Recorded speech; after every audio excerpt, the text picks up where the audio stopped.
கோவை சம்பவம் தொடர்பாக தற்போது கூடுதல் விசாரணை அதிகாரி நியமனம் செய்யப்பட்டிருக்கிறார். மேலும் விவரங்களை எமது செய்தியாளர் கார்த்திக் வழங்கிட கேட்கலாம்.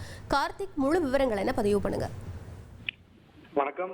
கோவை விமான நிலையம் அருகே கடந்த ஞாயிற்றுக்கிழமை இரவு 11 மணி அளவில் கல்லூரி மாணவி பாலியல் வன்கொடுமை செய்யப்பட்ட விவகாரம் தொடர்பாக 3 பேர் சுட்டு பிடிச்சிருக்காங்க.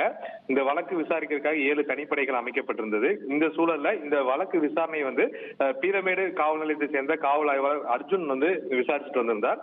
இந்த சூழல்ல பாதிக்கப்பட்ட பெண்ணிடம் விசாரணை நடத்துவதற்காக உறுதுணையாக, அதாவது கூடுதல் அதிகாரி, விசாரணை அதிகாரியாக இன்ஸ்பெக்டர் லதா என்பவரை மாநகர காவல் ஆணையர் சரவணசுந்தர் நியமிச்சிருக்கிறார்.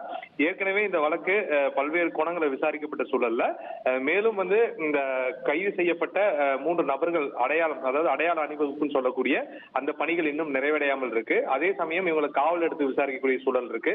இது போன்று பல்வேறு விசாரணைகள் நடத்த திட்டம் இருப்பதனால ஒரு பெண் அதிகாரியை விசாரணைக்கு கூடுதலாக நியமிக்கிறது மிக முக்கியமாக பார்க்கப்படுகிறது. மேலும் இந்த விசாரணை பல்வேறு கோணங்களை சென்றிருப்பது மிக முக்கியமாக பார்க்கப்படுகிறது. விவரங்களுக்கு நன்றி கார்த்திக். இனி செல்லும் இடமெல்லாம் செய்தி. தந்தை டிவியின் வாட்ஸ்அப் சேனலை ஃபாலோ பண்ணினா செல்ல இருக்கும் இடமெல்லாம் செய்தி. இதோ QR கோட் இப்பவே ஸ்கேன் பண்ணுங்க, ஃபாலோ பண்ணுங்க.